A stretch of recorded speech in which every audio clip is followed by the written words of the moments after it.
Hello everyone, मैं हूं अनुज तोमर और आज हम लोग देखेंगे जो बेन जॉनसन सीरीज आपकी चल रही है। We have completed the biography of Ben Jonson and Ben Jonson is considered as one of the greatest dramatist of Elizabethan as well as Jacobean as.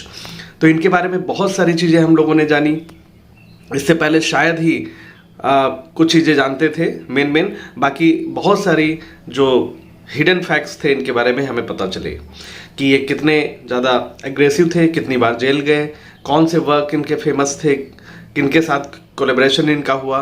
बहुत सारी जानकारी हमें देखने को मिलती है। ये जो टॉप 20 वन लाइनर क्वेश्चंस हैं, इनमें हमने बहुत सारी चीज़ों को कवर किया है जो कि पहले आपने देखा है, और कुछ इसमें नए जो फैक्ट हमको मिले हैं जो छूट गए थे वो भी हमने इसमें शामिल किया हुआ है।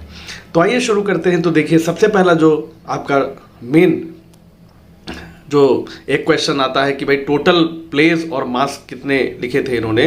तो पॉइंट नंबर 1 में देखिए, total plays and mask by Ben Johnson. तो 19 प्लेज, जैसे कि विलियम शेक्सपियर ने 37 प्लेज लिखे हैं, वैसे इन्होंने 19 प्लेज लिखे हैं एंड 36 मास्क। ठीक है, पॉइंट नंबर 1। पॉइंट नंबर 2 की अगर हम बात करते हैं, 2 tragedies by Ben Jonson largely fail to impress Renaissance audience.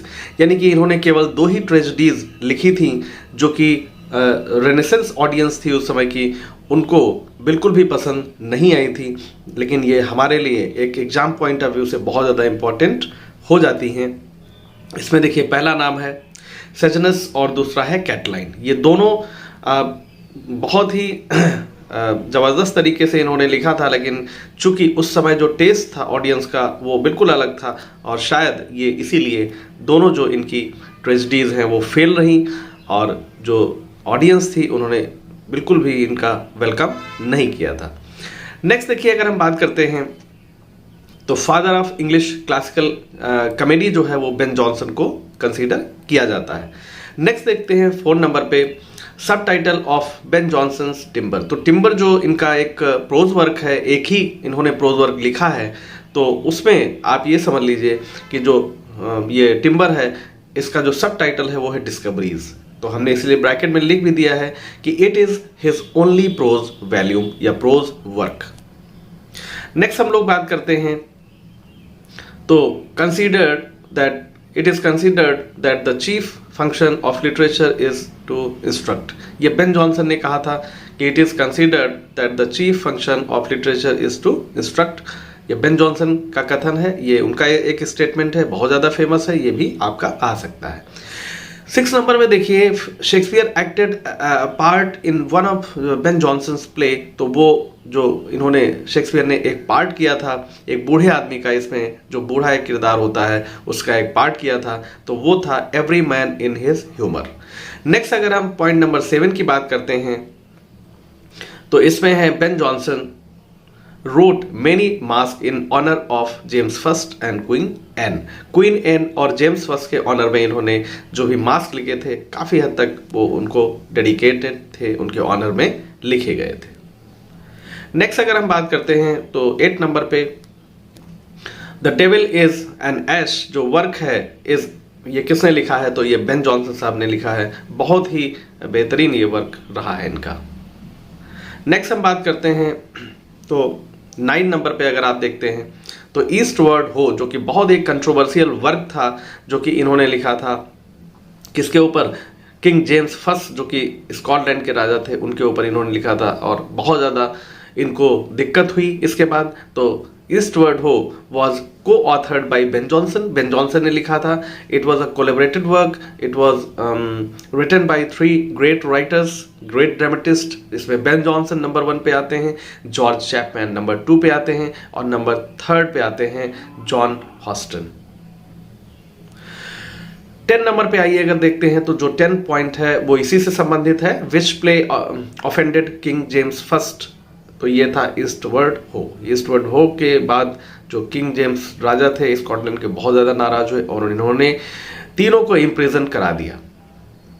Ben Jonson's plays were longest during Elizabethan period. Elizabethan period में जो सबसे बड़े प्लेज लिखने वाले ड्रामेटिस्ट थे वो थे Ben Jonson, also considered the most skilful technician of Elizabethan playwrights, और बहुत स्किलफुल टेक्नीशियन इनको एलिजाबेथन प्ले राइट्स में माना जाता है। ठीक है, तो ये हमारे हो गए 11 पॉइंट। 12 यहाँ पे थोड़ा सा छूट गया है, तो एक पॉइंट अभी हम नीचे है उसको कंसीडर आप कर लीजिएगा। थोड़ा सा इसमें सीरियल में शायद प्रॉब्लम हो गई है, तो बहुत ज़्यादा कोई इशू नहीं है, आप देख लीजिएगा। Dryden considered Shakespeare as Homer. ठीक है, ड्राइडन जो है, जो कि एक बहुत बड़े राइटर हैं, उन्होंने जो है शेक्सपियर को कंपेयर किया है होमर से, और बेन जॉनसन को इन्होंने, जो क्रिटिक भी हैं बहुत बड़े ड्राइडन, तो उनको कंपेयर किया है, उन्होंने कंपेयर किया है बेन जॉनसन को एज वर्जिल। तो कितनी बड़ी बात हो गई कि अगर कहीं ये आ सकता है क्वेश्चन कि ड्राइडन ने शेक्सपियर को किससे कंपेयर किया, तो होमर हो जाएगा, और बेन जॉनसन को इन्होंने वर्जिल से कंपेयर किया है, क्योंकि दोनों जो है क्लासिकल, जो ये वर्जिल और होमर क्लासिकल जो एज थी उसमें रिनाउंड एक राइटर थे, तो यहाँ पे कहीं ना कहीं ये ऑनर की बात है इनके लिए। नेक्स्ट हम लोग बात करते हैं 14 नंबर पे, देखिए आइए। In the Poetaster he ridiculed Dekker and Marston. तो देखिए रिडिक्यूल्ड का मतलब होता है मजाक उड़ाना, खिल्ली उड़ाना, किसी का मजाक करना किसी पॉइंट को लेके। तो यहाँ पे पोएटेस्टर जो इन्होंने लिखा था बेन जॉनसन ने, ये डेकर और मार्स्टन जो थे, होरेस की बात हम बाद में करेंगे, पहले हम ये देख लेते हैं। जो पोएटेस्टर था वो एक प्रकार का एक सेटायर थी, किसके ऊपर? डेकर और मार्स्टन के ऊपर, बहुत ही ज़बरदस्त तरीके से। और पोएटेस्टर का मतलब हमने आपको पहले ही बता रखा था कि जो बहुत ही जो है इम्पॉर्टेंट पोएट नहीं होते हैं, जिनका कोई रोल नहीं होता है, बहुत ही उनको एक प्रकार से निम्न श्रेणी का माना जाता है, ये टर्म उनके लिए यूज की जाती है।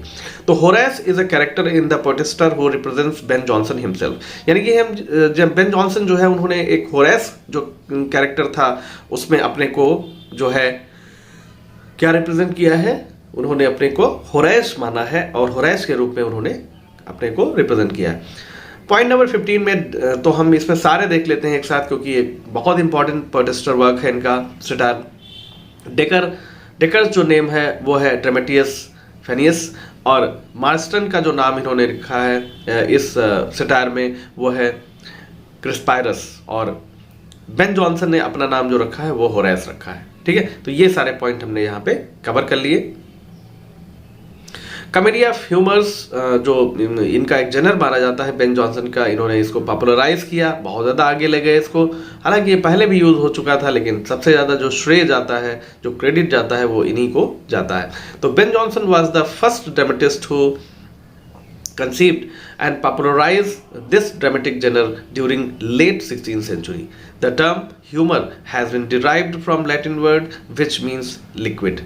यानी कि ह्यूमर जो है वो उसका जो मीनिंग होता है वो होता है लिक्विड, और इन्होंने इसको पॉपुलराइज किया था। नेक्स्ट पॉइंट हम लोग बात करते हैं, देखिए। तो liquid comes from a theory that the human body has 4 liquid और ह्यूमर्स विच इंक्लूड। अब कौन कौन से ये 4 लिक्विड है? ये पहला तो है फेलगम,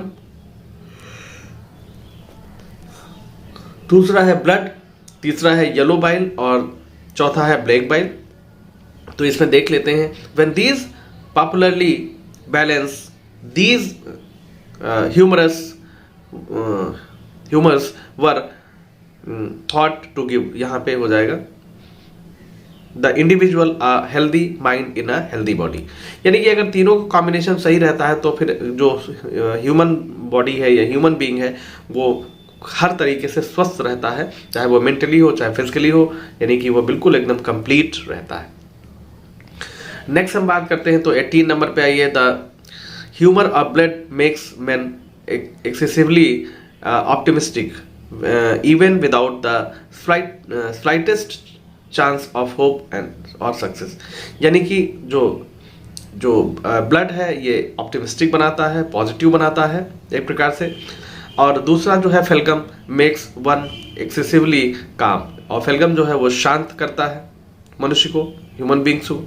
फिर कॉलर और येलो बाइल जो क्या करता है, मेक्स वन हाईली इल टेम्पर्ड, बीमार बना देता है, बहुत ज़्यादा एग्रेसिव बना देता है।